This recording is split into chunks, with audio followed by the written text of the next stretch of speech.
అందరికీ నమస్తే. నేను మీ కీర్తన, జనసేన పార్టీ రాష్ట్ర అధికార ప్రతినిధి. మీ అందరికీ తెలుసు, జయ కళ్యాణి గారు జనసేన పార్టీ వీర మహిళా విభాగంకి అడ్మిన్గా ఉండి పార్టీ యాక్టివిటీస్ని మహిళల్ని ప్రోత్సహించే విధంగా ట్వీట్స్ వేస్తూ కార్యాచరణ చేసేవారు.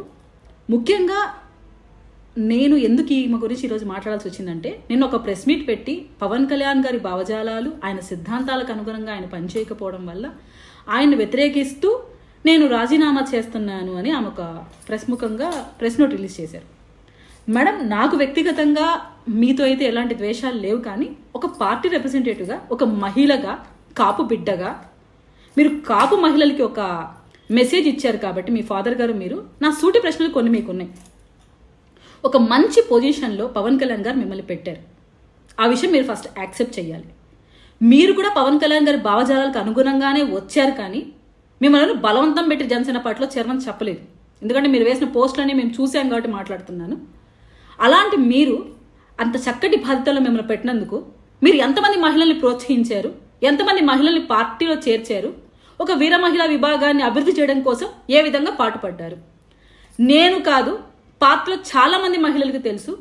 మేమేమైనా యాక్టివిటీస్ చేసి పోస్ట్ చేయమని చెప్పిన రోజు మీరు మీకు నచ్చిన వాళ్ళవి పోస్ట్ చేసి మా పోస్ట్ పెట్టకుండా ఎంత డిలే చేసి నెక్స్ట్ డేకి కూడా అవి పోస్ట్ పడదు. అటువంటి సమస్యలతో మేము ఎంతో ఇబ్బంది పడి మీకు కాల్ చేస్తే ఇర్రెస్పాన్సిబుల్గా చాలామంది ఉన్నాయండి, చేస్తాం అని చెప్పిన రోజులు ఉన్నాయి. అసలు పట్టించుకోకుండా పోస్టే వెయ్యని రోజులు మీకు నచ్చిన వాళ్ళవి పోస్ట్ చేసినవి కూడా ఉన్నాయి. ఓకే, అది పర్లేదు, అది పక్కన పెడతాం. ఎంతమందిని ప్రోత్సహించారో చెప్పమంటే అది చెప్పేదానికి మీకు ఆన్సర్ ఉందో మీకు తెలియాలి. మరొక విషయం, పార్టీ ఆఫీస్లో మీరు వర్క్ చేసిన నాళ్ళు మీకు నాకు తెలిసి మంచి శాలరీస్ కళ్యాణ్ గారు ప్రొవైడ్ చేశారు. అలాగే ల్యాప్టాప్, ఫోన్ కూడా ఇచ్చారు. మీ బాధ్యతని మీరు సక్రమంగా నిర్వర్తించకపోగా అక్కడ ఏం మీరు చేశారో మాకు తెలియదు, కానీ పవన్ కళ్యాణ్ గారు కొంతమంది తొలగించిన వాళ్ళలో మీరు కూడా ఉన్నారు. దానికి మీరు ఈరోజు ప్రెస్ మీట్ పెట్టి ఆన్సర్ చెప్పుకోనుంటే నిజంగా మీకు గర్వంగా ఉండు, మాకు కూడా గౌరవంగా మిమ్మల్ని మాట్లాడిండు. అలా కాకుండా వ్యక్తిగత విమర్శలకు పాల్పడుతూ మీకేదో పార్టీలో పెద్ద పదవి ఏమైనా ఇస్తారో, లేకుంటే మీకు అక్కడేమో ప్రియారిటీ ఇస్తామని చెప్పారో మాకు తెలియదు, కానీ సడన్గా ఎలక్షన్ ముందు బయటకు వచ్చి పవన్ కళ్యాణ్ గారిని టార్గెట్ చేసి మాట్లాడితే నేను సెలబ్రిటీ అయిపోతాను అన్న ఇంటెన్షన్తో ప్రతోడు వేసే స్ట్రాటజీనే మీరు వేసి పవన్ కళ్యాణ్ గారి విషయం చల్లడం మొదలుపెట్టారు. మీ విషయం వల్లనో, మీ పబ్లిసిటీ కోసం మీరు చేసే ప్రయత్నాల వల్లనో పార్టీకో, పవన్ కళ్యాణ్ గారికో, మాకో ఎటువంటి ఇబ్బంది లేదు. ఎందుకంటే ప్రతి ఒక్కరూ మరుగుతూనే ఉంటారు కళ్యాణ్ గారి మీద సెలబ్రిటీ హోదా పొందడం కోసం. అలాగే మీరు కూడా మరుగుతున్నారు అనుకుని పక్కన పెట్టేస్తాం. కానీ లాస్ట్ ఒక డైలాగ్ చెప్తున్నారు, మహిళలు, యువత జాగ్రత్త పడండి, మీరు ఏదైతే మాట్లాడుతున్నారో దానికి మీరు అనర్హులు అనే విషయం మీరు గుర్తుపెట్టుకోండి.